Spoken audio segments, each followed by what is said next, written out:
असल का है। इसे बचपन में ठीक सींच दिया जाए तो फिर जीवन पर्यंत इनको पुनः पुनः सींचने की जरूरत नहीं पड़ती है।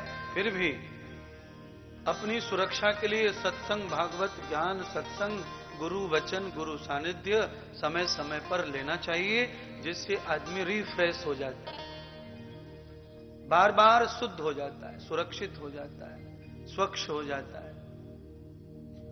मार्बल कभी गंदा नहीं हो सकता। आप जीवन में झाड़ू मत मारो, कभी पोछा मत मारो, गंदा वो कभी हो नहीं सकता, पर स्वच्छ भी वो रह नहीं सकता। उसकी पवित्रता कहीं जा नहीं सकती और उसकी जो स्वच्छता है वो उसमें रह नहीं सकती। इसीलिए पवित्रता तो अजन्मी है, पर उसकी जो स्वच्छता है वो अजन्मी नहीं है, उसका जन्म होता है। और जिसका जन्म होता है उसे बार बार रिफ्रेश होना पड़ता है। मार्बल को रोज झाड़ू मारो, पोछा मारो तो वो स्वच्छ लगती है। पवित्र तो वो है ही अंदर से, पर उसकी स्वच्छता का ध्यान रखें। ये धरती माता पवित्र है, पर ये स्वच्छ नहीं कर रह रही है। ऊपर से इसका जो स्वरूप है वो हम लोगों ने इसे बिगाड़ दिया है। तो इसको ही पवित्र करने का आंदोलन चला हुआ है, चाहे कथा के माध्यम से ले लो, यज्ञ के माध्यम से, नदियों के माध्यम से, या फिर सरकार के माध्यम से। गंगा भी पवित्र है, नदी जमुना पवित्र है, कृष्णा पवित्र है, धरती पवित्र है, वायु खुद से पवित्र है, पर वो हमारे प्रदूषण की वजह से अस्वच्छ हो गई है। आप आत्मा से आप पवित्र हैं, पर शरीर से आप गंदे हो जाते हैं। इसीलिए स्नान करना पड़ता है, सुबह कपड़े भी बदलने पड़ते हैं, आंख साफ करनी पड़ती है, दांत साफ करना पड़ता है, मल मूत्र के स्थान को साफ करना पड़ता है, क्योंकि पवित्र होके भी स्वच्छ नहीं रहता। इसीलिए रोज रोज इसके साथ में व्यवहार करना पड़ता है, इसकी पवित्रता को कायम रखने के लिए। इसीलिए अपने जीवन को, अपने राष्ट्र को पवित्र रखने के लिए ये सत्संग आदि यज्ञ का आयोजन करना पड़ता है। तम गति पुरुषम आत्मनम यथम सिद्धिम।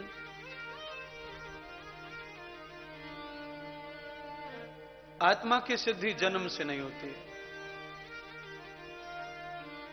आत्मा पवित्र है, पर उसे सिद्ध करना हमारा मूल कर्तव्य है। उसके लिए ही मानव का चोला आत्मा को मिला है।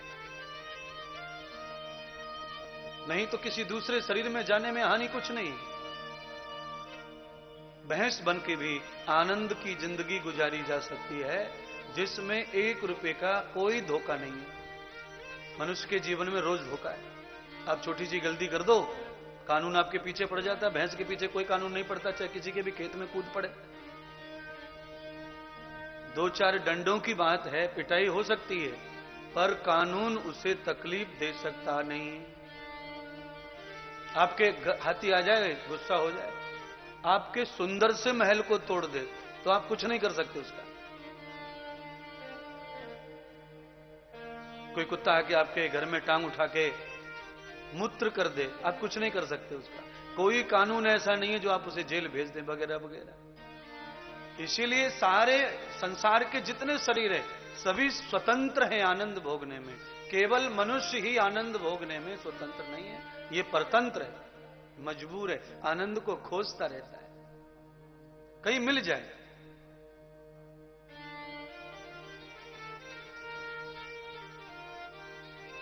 और उस आनंद की खोज का मार्ग दिखाते ज्ञानी गुरु महात्मा, सत्संग, कथा, भागवत, यही हिंदू धर्म की परंपरा है।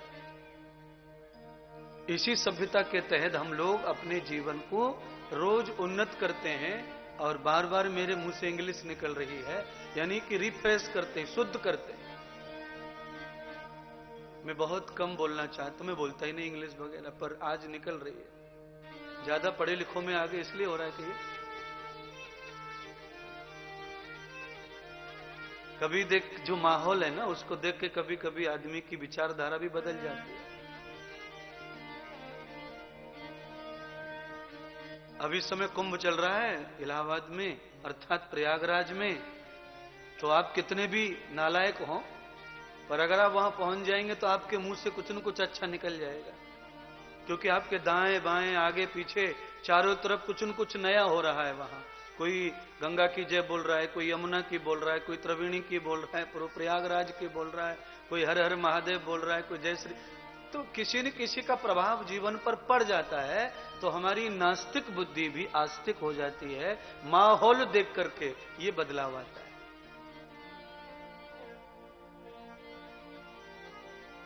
विश्राम में आनंद ये नहीं था, यहां आके अलग हो गया। विश्राम कर रहे थे कल, अलग था। दोनों जगह का माहौल अलग है। गुणवत्ता में परिवर्तन नहीं आता, स्थान कितने भी बदल जाए, पर गुणवत्ता वही रहती है। कितने सारे प्रांतों में एक महीने में हम भ्रमण कराए, पर हमारी गुणवत्ता में परिवर्तन नहीं आएगा। माहौल बदलते हैं रोज। बंबई का माहौल अलग था, दिल्ली में माहौल अलग था, इंदौर का माहौल अलग था, ये छत्तीसगढ़ का माहौल है, ग्रामीण यहां का माहौल अलग है। तो सब जगह एक महीने का ही आनंद हमने लिया, एक महीने में यहां तक पहुंचे आप तक, तो ये सब जगह अलग माहौल होता है, पर गुणवत्ता कभी कम नहीं होती। ब्रह्मांड में दूध कहीं भी ले जाओ, पूरे जगत में जहां चाहे वहां दूध ले जाओ, पर उसकी गुणवत्ता सेम टू सेम रहती है। माहौल के हिसाब से दूध का भोग बदलता है। जहां बहुत अंग्रेजी लोग हैं, वो दूध का भोग बदल देते हैं, चाय में डाल देते हैं। सब्जियों में भी दूध डालते हैं अंग्रेज लोग। उसको देख के हमारे यहां भी बहुत सारी सब्जियां दूध से बनने लगी हैं। बहुत सारी सब्जियों में दही पड़ता है, छाछ पड़ता है। ये सब माहौल की वजह से होता है। संस्कृति हम जिस प्रकार की, शर्मा जी, सब लोग कानों से अच्छे हैं।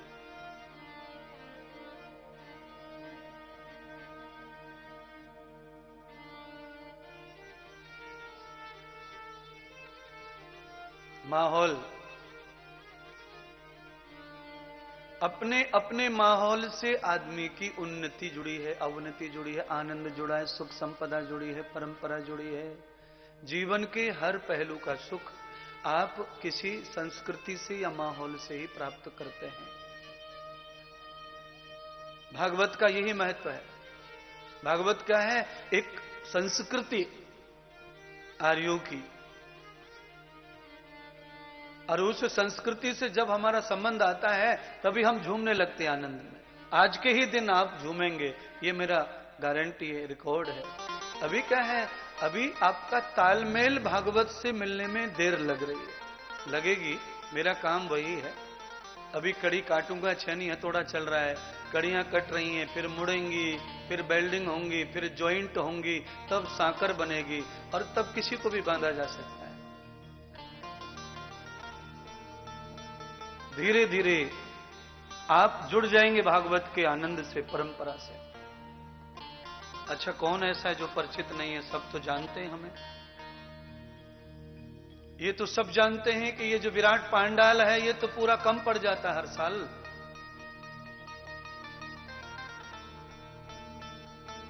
पर माहौल खड़ा करने के बाद ही होता है ये सब। पहले दिन लोग चखते हैं कि कैसे कैसे खड़ा होगा सिस्टम, यानी पहले दिन लोग तमाशा देखते हैं, और माहौल जब जम जाता है तो फिर लोग अपने आप को सरेंडर कर देते हैं माहौल में, फिर आने लगते हैं। पहले दिन थोड़ा अंगड़ैयां लेते हैं, देखो तो सही कैसा होगा, कौन क्या कर रहा है, कौन कैसे करेगा, होगा कि नहीं होगा, चलेगा कि नहीं चलेगा, शुरू होगा कि नहीं। पर प्यारे, यह ध्यान रखो, ये ऐसा दरबार है, यहां कभी कमी नहीं रहती, केवल दरवान बदलते रहते हैं, दरबार लगा ही रहता है। ये लगा ही रहता है। यहां पर बस माहौल बदलता है तो व्यक्तियों का, आयोजक बदलते हैं, गुणवत्ता में कमी नहीं आती है। आयोजक बदलने से महात्मा थोड़ी बदल गया, महात्मा तो वही है। इसीलिए हर हाल में तुम्हारा अब कल्याण करना हमारा निश्चय है, इस भागवत के 7 दिवसीय उत्सव से। और यही भागवत का उद्देश्य है, यही भागवत का मूल धर्म है।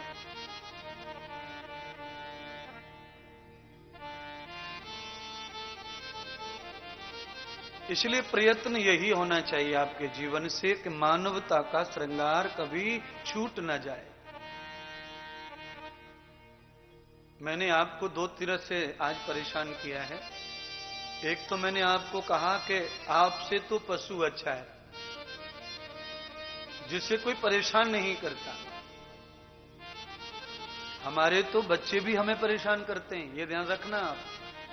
हमें बच्चों का टेंशन है, बच्चे हमें तकलीफ भी देते हैं, और हम बच्चों को न जाने कहां पहुंचाना चाहते हैं, ये हमारी मूर्खता है। पर बाकी हमारे अलावा जितने जीव हैं उनमें कंपटीशन नहीं अपने बच्चे को ऐसे पकड़ने का कि मैं कहां ले जाऊं अपनी औलाद। ये सारी अज्ञानता मानव समाज में है कि कंपटीशन में पड़े सबके सब, ऐसा बच्चा हो, ऐसा बच्चा हो, ऐसा बच्चा हो। तो ये सब ऐसे वैसे में खुद भी तकलीफ में रहते हैं और बच्चों को भी तकलीफ में रखते हैं। बाकी सब महिमा सब संसार की मैंने कह दी आपसे। तम गति पुरुषम यथा मेध श्रुति न व्यापकम। भैया ये 10-12 लोग थोड़े आगे आ जाओ ना, आगे आ जाओ। ये तो भागवत है, चुनाव जब होगा तब अलग अलग हो जाना। हाँ, इधर आओ, इधर कुर्सी के पास में आओ, खाली जगह भर दो, कैमरे में आना चाहिए आपको। थोड़ा सा आगे बुला लीजिए चंद्रकांत जी।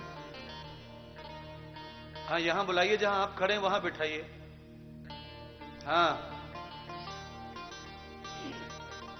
छत्तीसगढ़ का कलर इतना पक्का है कि ये कैमरे में आना ही चाहिए। ये दिखने को होना कम से कम 200-150 देशों में।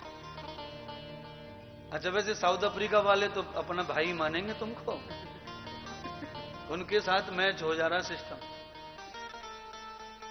मजाक मजाक में देखो आपकी स्तुति की जा रही है, प्रशंसा की जा रही है, क्योंकि आपके स्वरूप को देख के भगवान श्याम सुंदर की याद आती है। तम गति पुरुषम तथा मेधस्थ योगम प्रियात्मना। भगवान का प्रिय रूप है ये, और आप हैं कि पीछे पीछे खिसक रहे। अच्छा बताओ, सही बताओ, इस व्यासपीठ से 2-2 हजार रुपए के नोटों की वर्षा होती तो पीछे कौन रहता, आगे कौन रहता, ये बताओ। है जो जो जो थोड़ी बहुत जगह दिख रही है, यहां पे मारा मारी हो जाती। पर चलो ठीक है, मैं तो आपको खाली याद दिलवा रहा हूं। 2000 का नोट भले ही लालच में ज्यादा हो, पर वो बिना खर्च हुए रह नहीं सकता। पर भागवत का धन ऐसा है कि ये खर्च करके भी खर्च होता नहीं है, ये परम धन है। इसीलिए इसके लिए पीछे नहीं, आगे। आज के दिन ही बुला रहा हूं, कल तो धक्के पड़ेंगे तुमको। हटो पीछे, हटो पीछे, एक दिन की बात है।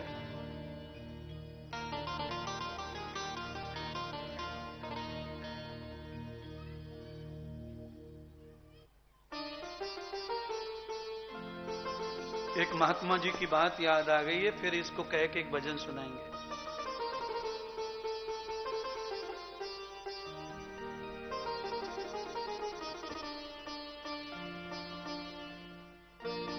एक महात्मा जी शमशान में कहीं सो रहे थे। यहां से प्रारंभ करते हैं आपके ज्ञान को। तम मेधम पुरुषम यस्य गम्यम तद लक्षणम प्रियात्मनम जनानाम।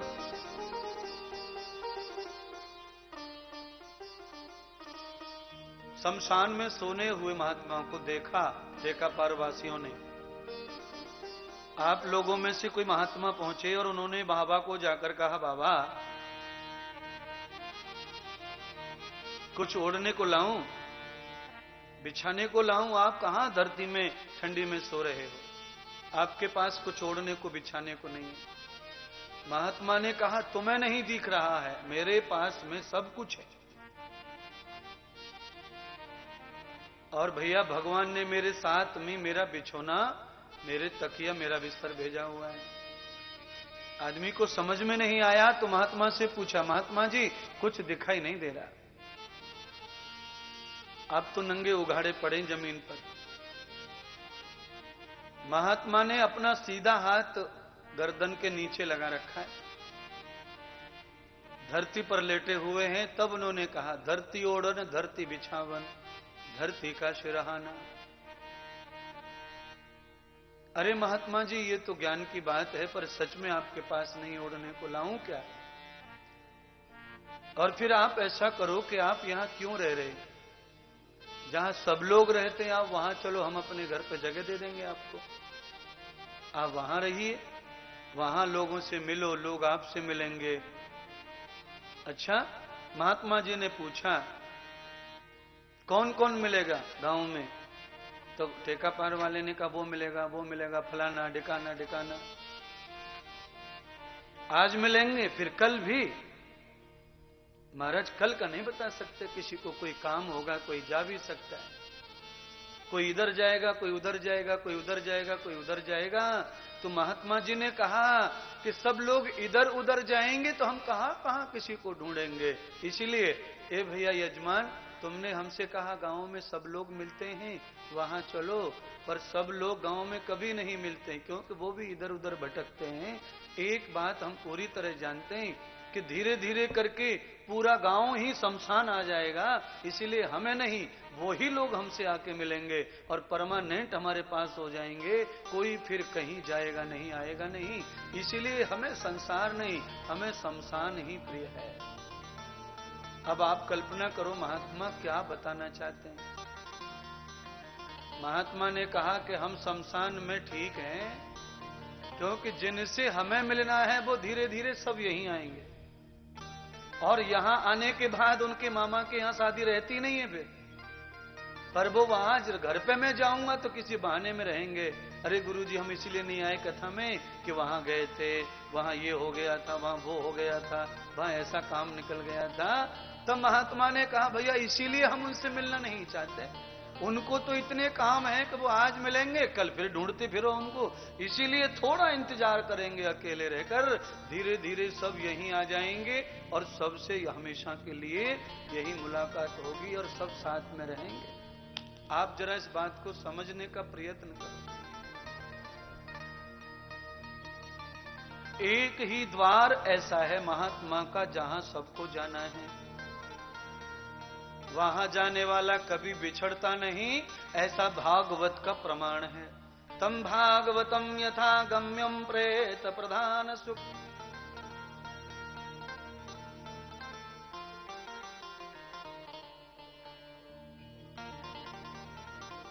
आत्मदेव के पुत्र धुंधकारी प्रेत बन गए और उस प्रेत की वजह से ही पूरी भागवत की रचना हुई, ऐसा कहें आप। प्रेत की वजह से पूरी भागवत प्रखर हो गई, प्रसिद्ध हो गई। तम गति पुरुषम तदा भागवतम तपुन्या अहम। जिसका जितना पुण्य प्रकट होता है भागवत कानों में उतनी ज्यादा पड़ती है। देखिए, आप बाजार जाइए, आपके पास में जितना पैसा है थैला आप उतना सामान से भर सकते हैं। 5 रुपए हैं तो थैला बड़ा भर नहीं सकते। आपके पास जितना खर्च करने को है, पूजा है, एनर्जी है, पुण्य है, धन है, भागवत के ऋषि कहते हैं आप उतना सामान ले सकते हैं। और मैं कहता हूं कि आपके पास में जितना पुण्य का धन है आप उतना ही भागवत धन भर सकते हैं। तम भागवतम यथा पुण्यम फलश्रुति ही। भागवत पिछले पुण्यों का ही फल है जो हमें श्रवण करने को या आयोजन करने को मिलता है। जो व्यक्ति कभी पुण्य नहीं करते उनको यह सौभाग्य कभी नहीं मिलता है। जो व्यक्ति करते रहते हैं चाहे छोटा ही सही, पर उन्हें यह सौभाग्य पहले से ही मिलता रहता है। मैं कई लोगों को पहचान रहा हूं यहां जो हर आयोजन में हैं, इसीलिए पहले दिन से उन्हें भाग्य मिला कि भगवान की आवाज उनके कान तक पहुंच रही है। ये परम धन, परम पुण्य, परम गति करने वाला यश धन है। भागवत धन भक्ति कर्म वैराग्य का धन। भोग केवल प्रकृति पे होता है और केवल प्रकृति में भाग्य नहीं रहता। भाग्य पूरे भूमंडल में कहीं भी भोगना पड़ सकता है। 3 लोक 14 भवन में भाग्य का फल कहीं भी प्राप्त होता है। पर भाग्य का निर्माण केवल एक ही लोक में होता है, जो लोक आप जहां बैठे हो, धरती लोक। कर्म लोक, भाग्य लोक, पुण्य लोक, मृत्यु लोक, यही लोक सर्वश्रेष्ठ है जहां आदमी कर्म कर सकता है। बाकी तीनों लोक 14 भवनों में केवल हम कर्म का फल भोग सकते हैं। पाताल में जाकर आप कर्म नहीं कर सकते, वहां भोग सकते हैं। बोलिए, पाताल में कछुआ रहता है, मछली रहती है, वो क्या कर्म करते हैं? वो केवल फल भोग रहे हैं। जिसके किए हैं, किए का परिणाम मछली भोग रही है, उसका कोई उद्योग नहीं है। वो दिन भर खाना और पचाना, यही दो काम करती है। खा लेती, भूख लगती है तो अपने से छोटी मछलियों को खा जाती है और उनको दौड़ दौड़ कर पचाती रहती है। बस यही जीवन है उसका, इसको भोग कहते हैं। तन्त्वा समिर भिरन घिरो घृतेन वर्धयामसि ब्रयक्षो छायाहमृतम। तन्त्वा घृतम वेद का मंत्र है ये। इस मंत्र के द्वारा ये भगवान बोध करा रहे इंसान को। ये मानव छायामृतम, जब तेरे पुण्य बढ़ेंगे तब तुझे भगवान की छाया प्राप्त होगी, जो अमृत के समान है। तन्त्वा समिर भिरन घृते घृतो वर्धयामसि। वर्धया वर्धया, वर्धया माने बढ़ेगा, मसी माने नित्य। भगवान की कृपा नित्य बढ़ेगी तेरे ऊपर। कब? जब तू पुण्य पर पुण्य, पुण्य पर पुण्य कमाता बैठेगा, तब। भागवत में और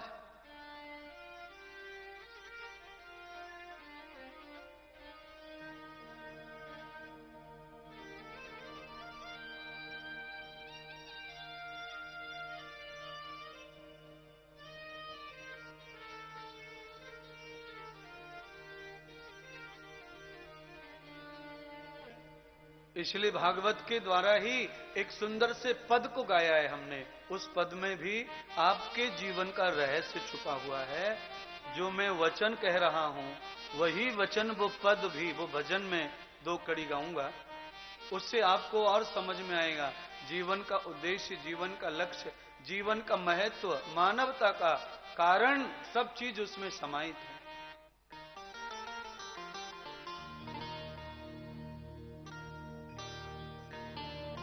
अब तो भजन कर भाई रे, तेरी बीती उमरिया,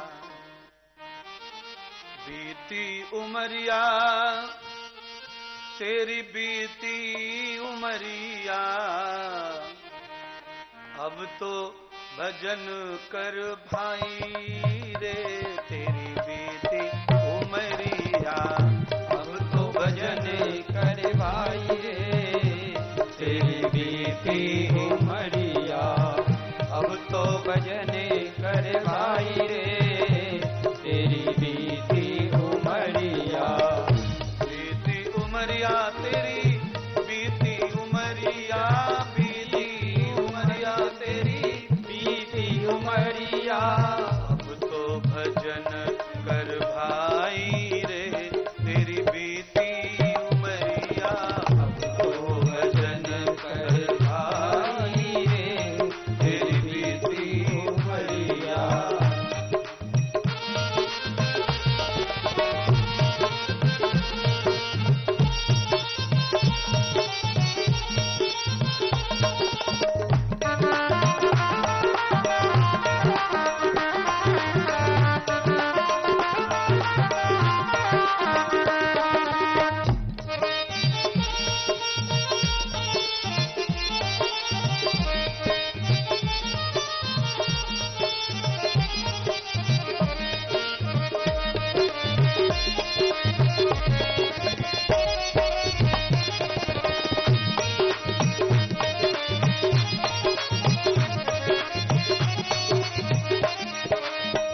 आपको ये अंदाज नहीं है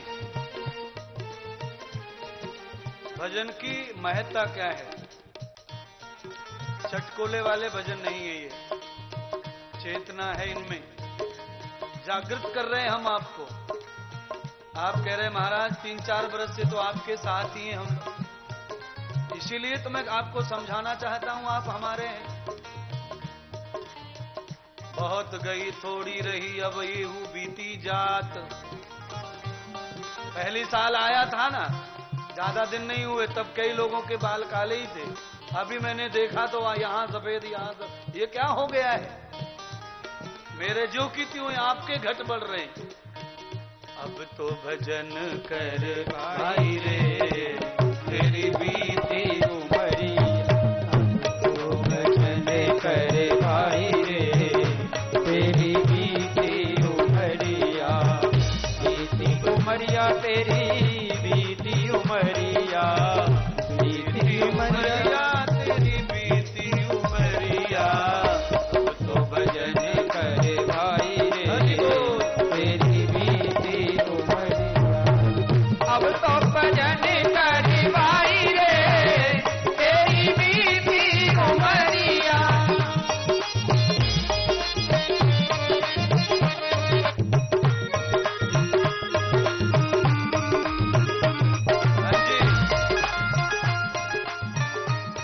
बीच में गैप हो गया साल भर का, इसीलिए कुछ बातें भूल गए हो। सिखा के गया था पर भूल जाते हैं। बेटी को विदा करते समय माँ बहुत कुछ सिखाती है, पर ससुराल में पिया का प्यार मिलता है तो सब भूल जाती है, फिर सासू बाई से लड़ाई करती है। पाप गठरिया सर से पटक दे, पाप गठरिया सर से पटक दे। पाप की वजह से आदमी भ्रम में पड़ता है, भूल में पड़ता है, भ्रम में पड़ता है। कल पढ़ा आज भूल गए, कल पढ़ा रटा और आज कैसे भूल गए। कई लोग बोलते हैं हम जब परीक्षा में बैठते ना गुरु तब भूल जाते, परीक्षा से पहले तक सब याद रहता है। जहां जरूरत है वहां याद नहीं है तो समझ लेना तुम्हारे पाप प्रकट हो गए, इसीलिए तुम्हारे अच्छे काम में रोढ़ा बन गए, रोढ़ा। महाराज क्या कह रहे हैं ध्यान से? पाप गठरिया सर से पटक दे, पाप गठरिया सर से झटक दे। हाथ जो थामे उसको झटक दे, हाथ जो थामे उसको झटक दे। एक बार परमात्मा में अध्यात्म में सेवा में लग गए, भजन में ध्यान में लग गए, और कोई भी तुम्हें रास्ते में खींचे संसार की ओर, धक्का मार दो, उसके साथ मत जाओ। पाप गठरिया पाप गठरिया पाप गठरिया सर से पटक दे, पाप गठरिया सर से पटक दे। हाथ जो थामे उसको झटक दे, हाथ जो थामे उसको झटक दे। धर्म की पकड़ कलाई रे तेरी बीती उमरिया, धर्म की पकड़ कलाई रे तेरी बीती उमरिया। अब तो भजन कर भाई रे तेरी बीती उमरिया।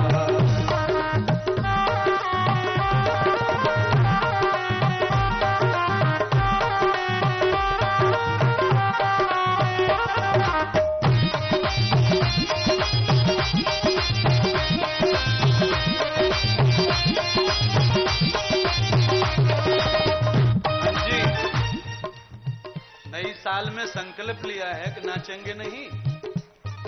हो सकता है लोग बदलते, नई साल में तुमने भी कुछ छोड़ा होगा तो छोड़ा होगा।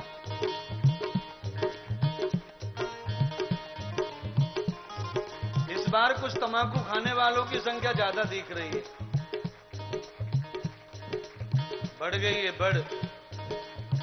अब सब तज भज नाम प्रभु का, अब सब तज भज नाम प्रभु का।